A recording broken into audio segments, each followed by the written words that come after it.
Saya malam ini mau cerita tentang berapa akhlak. Ini tadi cuma mukadimah aja sedikit. Ya, sebentar tuh mukadimahnya.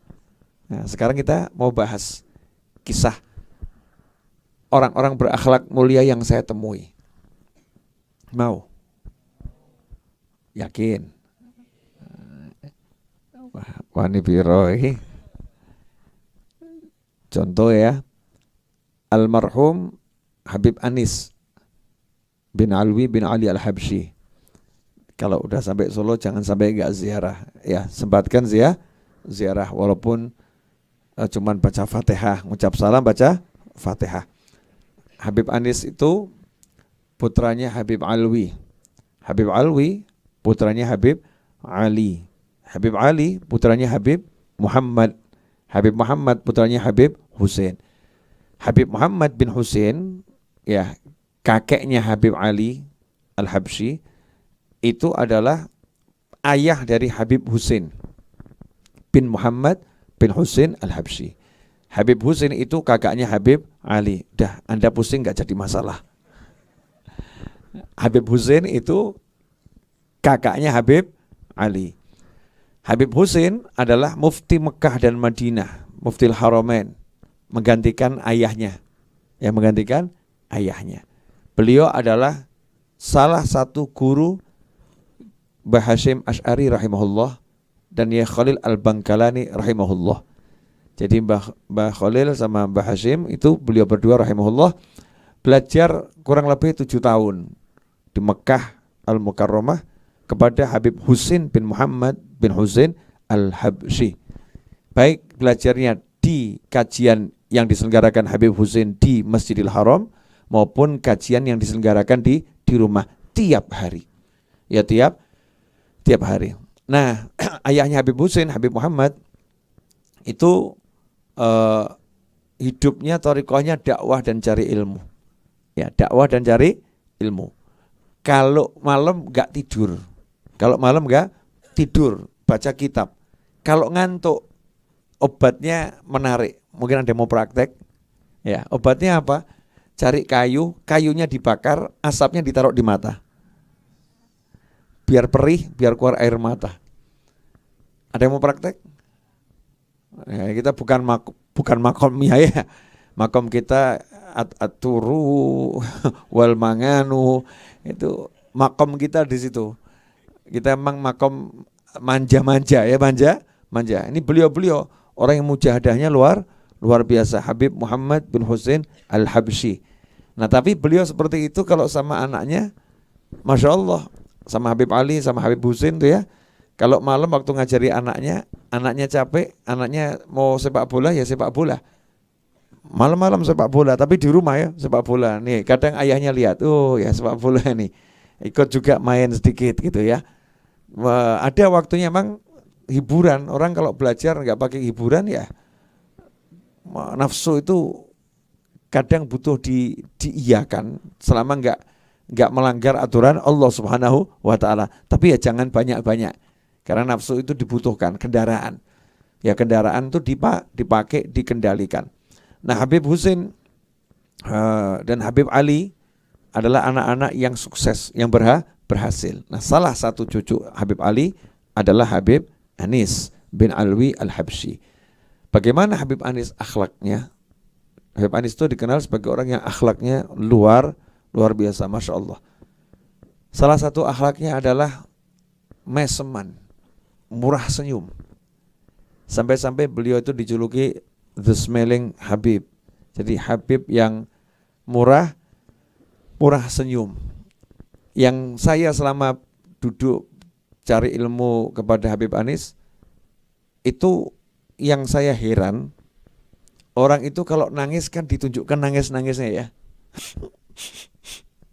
Kalau nangis kan kita begitu ya, nunjukkan sedihnya ditunjukkan. Habib Anis itu kalau nangis ya, nangisnya disembunyikan. Jadi ceritanya senyum, jadi gini sama senyum gitu ya. Tapi di mata tuh tampak ngembeng gitu, tampak berlinang air mata, ditahan ya, ditahan. Dan itulah yang diajarkan sama Habib Abdullah bin Alwi Al-Haddad radhiyallahu taala anhu. Beliau mengatakan air mata itu, tangis itu obat yang digunakan untuk membersihkan hati. Makanya kalau pengen betul-betul obatnya mujarab, kalau nangis jangan dibuat lego. Jangan dibuat lego, jangan ditahan. Semakin ditahan, maka itu semakin dia gosok hati. Tapi kalau dilepaskan ya udah tipis. Ya, gosokannya enggak kuat. Habib Anis itu selalu menunjukkan senyum. Apapun yang dirasakan, yang ditunjukkan adalah senyum. Nah, yang saya gak pernah lupa dan insya Allah tidak akan pernah lupa, yaitu di akhir usianya. Ya, di akhir usia beliau itu, jenazah beliau rahimahullah bukan tersenyum, tapi tertawa. Ya, tertawa bahagia, betul-betul tertawa. Dan itu dilihat oleh semua orang yang melayat, karena yang melayat diizinkan untuk melihat jenazah beliau, ketawa. Ya, padahal beliau sebelum meninggal kan dirawat di rumah sakit. Di rumah sakit itu kan ya dijalankan prosedur pengobatan di rumah sakit. Di antara pengobatannya kan harus dipasangi peralatan-peralatan untuk menopang jalannya perawatan. Kalau dilihat nggak mungkin akan senyum, ya nggak mungkin. Tapi ternyata bukan senyum, ketawa. Bagaimana bisa seperti itu? Jawabannya sederhana, karena emang hidupnya senyum. Ya, hidupnya senyum. Nah, salah satunya di majelis itu ada namanya Pak Rohmat almarhum. Di majelisnya Habib Anis kalau siang ada Pak Rohmat. Ya, Pak Rohmat ini usianya tua, bisa dikatakan golongan kakek-kakek di majelis. Selevel dengan usia Habib Anis. Saya ini anak-anak. Ya, saya anak-anak.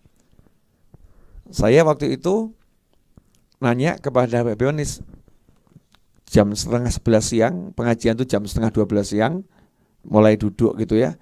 10:30 Habib Anis itu kok numbuk kacang. Kacang tuh ditumbuk seperti orang numbuk obat ya, di tempat tumbuk obat, ditumbuk tuh kacang. Saya nanya, numbuk buat apa Habib itu kacangnya? Diambil kacang dari tempat tumpukan tadi, dimasukkan ke Tupperware kecil. Ya, Tupperware kecil dimasukkan di situ. Sambil berkata, ini buat Pak Rohmat. Karena Pak Rohmat kesian kalau siang semuanya makan kacang bisa, Pak Rohmat gak bisa.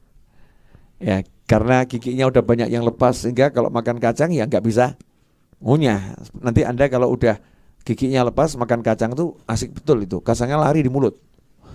Ya, kacangnya lari di mulut. Ya, kadang mungkin kacang satu masuk, pengganti gigi. Ya, pengganti gigi bisa seperti itu. Kalau memang usia semakin tua dan memang giginya nggak dapat jatah yang rezeki kuat, karena rezeki itu kan dibagi ya. Ada mungkin wajahnya kuat, rambutnya nggak kuat. Ada mungkin otaknya luar biasa, tapi hatinya biasa-biasa. Ya, ada orang yang tangannya keker, ya, tapi kakinya lemah. Rezekinya beda-beda. Jadi biar Pak Rohmat bisa makan kacang. Begitu siang pengajian, kacang yang sudah ditumbuk diserahkan Pak Rohmat. Masya Allah, Pak Rohmat akhirnya bisa makan kacang. Diambil kacang pakai sendok dimakan, nggak perlu ngunyah, tinggal ditelan gitu. Ya, ini Habib Anis sendiri yang numbuk. Ya, akhlaknya memperhatikan jamaahnya nih. Oh, yang ini giginya nggak kuat, nggak lengkap. Yang lain bisa makan kacang, beliau nggak bisa makan kacang. Kesian ini. Maka dibuatkan sampai seperti itu. Ini satu. Kemudian pernah sepulang dari rumah sakit, beliau waktu itu kena serangan stroke yang pertama. Ramadan pulang dari rumah sakit, banyak yang pengen salaman karena udah sekitar 1 bulan nggak ketemu gitu ya. Nah, ketika Ramadan siang mau salaman, kami ya sebagai keluarga ngasih tahu jamaah, kesian Habibnya jangan salaman karena fisiknya butuh dijaga. Tapi begitu lihat jamaah ini pengen salaman, beliau justru mengatakan, ayo salaman. Maka senang semua orang salaman. Yang terjadi menarik, Habib Anis itu kan duduk di bawah. Nah, yang salaman kan berdiri itu ya, berdiri satu persatu, duduk salaman. Subhanallah, Habib Anis yang tadinya itu duduk, kok lihat ada orang duduk hanya untuk salaman dengan beliau, nggak sampai hati, beliau langsung berdiri. berdiri begini, kemudian salaman. Tidak mau duduk, tapi dengan berdiri beliau menjabat salam orang yang bersalaman pada beliau. Ini namanya orang yang punya akhlak. Gak mau menyusahkan orang sampai duduk, bangun, duduk, bangun, duduk, bangun. Tapi beliau langsung berdiri. Lah yang begini-begini yang sekarang kita susah cari tandingannya ya. Bahkan pakai parfum yang seperti saya sebutkan di YouTube, di Instagram. Parfumnya tuh harumnya, saya sampai sekarang cari gak ketemu. Cari harum seperti itu gak ketemu. Padahal saya udah ke Mekah, saya udah ke Madinah, keliling saya nih. Ya gak ketemu yang harum seperti itu. Ternyata salah satu resepnya setelah pakai parfum yang wangi, tangannya ini dikasih aromanya gaharu. Gaharu yang dipakai Habib Anis ini gaharu yang aromanya memang mahal, ya, istimewa. Di masa itu gaharu yang mahal tuh ya sekilo baru sekitar 200 juta. Ya sekilo itu ya di masa itu. Adik saya pernah disuruh nawarkan gaharu itu sekilo 1 miliar. Itu yang dipakai untuk ngukupi Ka'bah itu ya. Ka'bah itu ada menyannya tuh ya. Nah, itu dari Indonesia itu. Satu kilo 1 miliar itu. Itu aromanya ya 1 miliar kok ya. Wangi, harum. Nah, saat ditanya, buat apa Beb kok tangan harum seperti itu? Jawabannya, iya, orang-orang itu hidungnya sudah mau mencium tangan saya, maka saya menghormati hidungnya dengan aroma yang harum. Sampai seperti itu. Kalau kita Masya Allah, orang-orang sudah mau dekat dengan saya, maka akan saya hormati dengan aroma ketiak saya. Sudah tahu aroma ketiaknya gak enak, gak pakai deodoran, begitu takbir ngangkatnya kuat, Allah. Ya, yang kanan breng ya. Yang kiri mak breng ini. Ini akhlaknya berarti kita enggak dapat. Habib Anis akhlaknya luar biasa. Dalam kondisi belum sehat ya. Belum sehat. Datang tamu dari Malaysia bulan Ramadan, malam 19 Ramadan. Sekitar jam 12:30 malam acara sudah bubar, tamu sudah di kamar. Kemudian saya masuk kamar Habib Anis. Kemudian Habib Anisnya nanya ke saya, tamunya sudah dapat bantal semua belum? Tamunya itu di kamar udah dapat bantal semua atau belum? Saya sangat paham, itu kalau saya nggak ngecek, Habib Anis nggak mungkin percaya dengan kata-kata, karena beliau sangat menghargai tamunya. Maka saya bilang, saya lihat sebentar Bib. Lari saya nanya sama tamu-tamu dari Malaysia, ya Ustadz Hafidh Al-Jendrami dan kawan-kawannya itu. Sudah dapat bantal semua? Sudah, alhamdulillah sudah, lebih ini, udah dapat bantal. Saya langsung kembali ke kamar. Ternyata Habib Anis sudah jalan keluar dari kamar.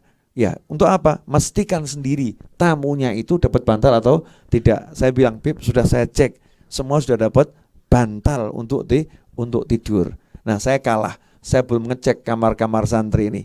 Kira-kira dapat bantal atau tidak. Saya cuma ngecek jumlahnya. Insya Allah jumlah bantalnya lebih dari cukup. Tapi kadang kawan-kawan saya lupa ngasih jumlah yang cukup. Ada yang belum dapat bantal? Ada? Nah, kalau ada yang belum dapat bantal, lapor sama yang bisa dilaporin. Ya, kalau yang dilaporin tidak ngasih bantal, laporkan ke saya.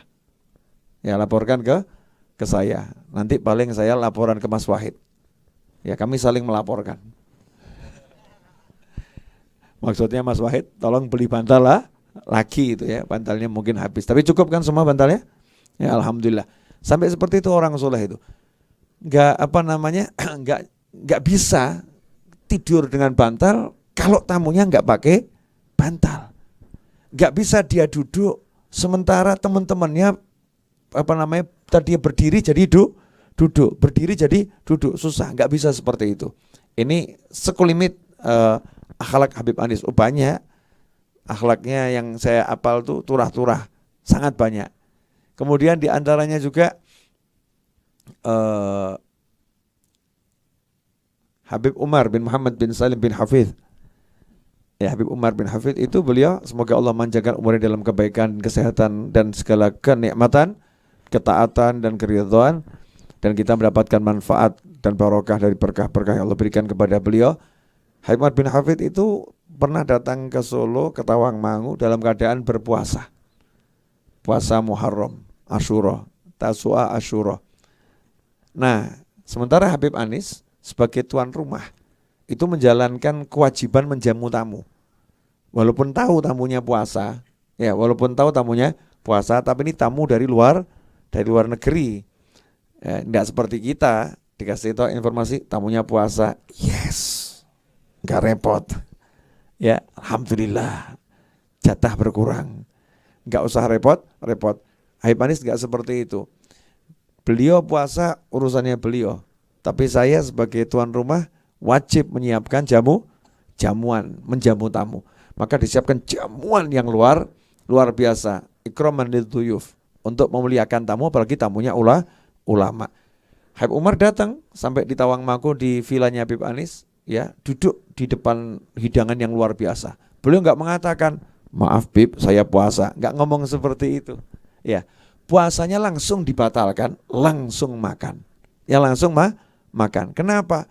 Karena ini dikasih hidangan sama orang soleh, dikasih hidangan sama orang tua. Niat puasanya sudah dapat.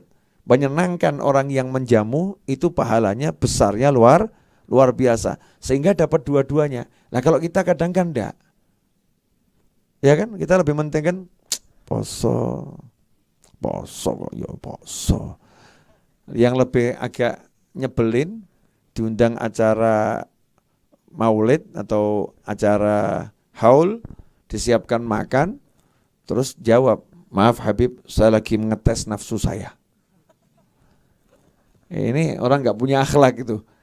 Ya, ngetes nafsu bukan di majelis maulid. Ngetes nafsu tuh kamu pergi ke mall, ya, pengen makan nggak jadi makan, lah itu ngetes nafsu. Kalau di majelis maulid itu bukan saatnya ngetes nafsu, saatnya ngisi nafsu dengan makanan-makanan yang halal dan makan bersama ikhwan, orang-orang yang sejalan di jalan Allah Subhanahu wa taala.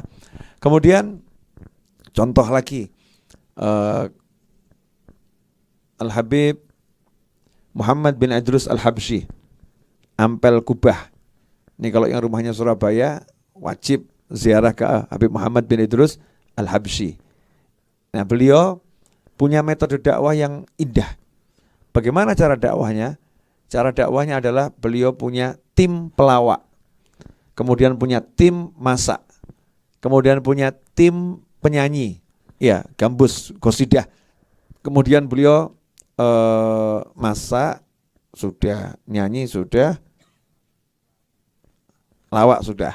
Nah, rombongan ini berangkat ke satu kota untuk dakwah. Sampai di kota itu, beliau berkunjung ke rumah yang kira-kira bisa nampung orang banyak. Satu kota itu diundang. Nanti malam saya undang makan malam semuanya. Ya, makan malam semuanya, silahkan datang. Maka orang-orang yang jualan kambing mendatangi Habib Muhammad bin Idrus Al-Habsyi. Bib, saya jualan kambing, Bib. Kambingnya bagus. Itu yang nawarkan kambing, dibeli semua kambingnya. Fulan dibeli. Setelah kambing dibeli, diserahkan ke juru masak. Yang bagian nyembelih kambing, yang bagian masak, masak. Sementara masakan dimasak, sambil jamaah itu datang satu persatu, yang bagian ngelawak. Standing komedi yang lucu-lucu gitu ya, halal, yang bukan lucu-lucu gak halal. Sekarang kadang kita lucunya lucu porno gitu kan ya. Ini enggak, ini lucu yang halal, lucu yang betul-betul menyenangkan. Nah, lawaknya berhenti, ganti musik gambus, ya, ada gambusnya. Gambus berhenti, ganti lawak lagi. Begitu masakannya selesai, langsung berhenti semuanya, makan bareng. Setelah semua selesai makan bareng, mulai tamunya itu satu persatu yang punya masalah datang ke Habibnya. Habib, saya punya masalah begini. Dijawab semua permasalahannya dan diselesaikan. Yang masalahnya putus hubungan dengan kakaknya, langsung ditanya, rumah kakakmu di mana? Disamperin tuh kakaknya. Ya, dinasehatin, diselesaikan, kamu jangan begitu sama adikmu, masalahnya apa? Diselesaikan. Kalau masalahnya duit, harus dibayar tuh kakaknya. Ini udah, kamu jangan musuhan lagi sama adikmu. Ini saya bayar hutang adikmu, dan seterusnya dan seterusnya. Pertanyaan saya, sanggup enggak kita dakwah model begitu? Nggak gampang tuh ya. Ini akhlaknya orang-orang soleh. Mau mencurahkan dirinya, hartanya, tenaganya, pikirannya, semua untuk Allah Subhanahu wa ta'ala. Nah, malam hari ini sengaja saya pengen nyebut namanya orang-orang soleh di atas ini, biar tempat ini dapat barokahnya dan Anda dapat berkahnya. Sementara di malam ini banyak orang-orang yang bahagia dengan cara yang lain. Ya, bahagia di jalanan, bahagia di tempat-tempat lain, ya, kita bahagia di sini. Ini nilainya kan luar biasa, kita syukuri.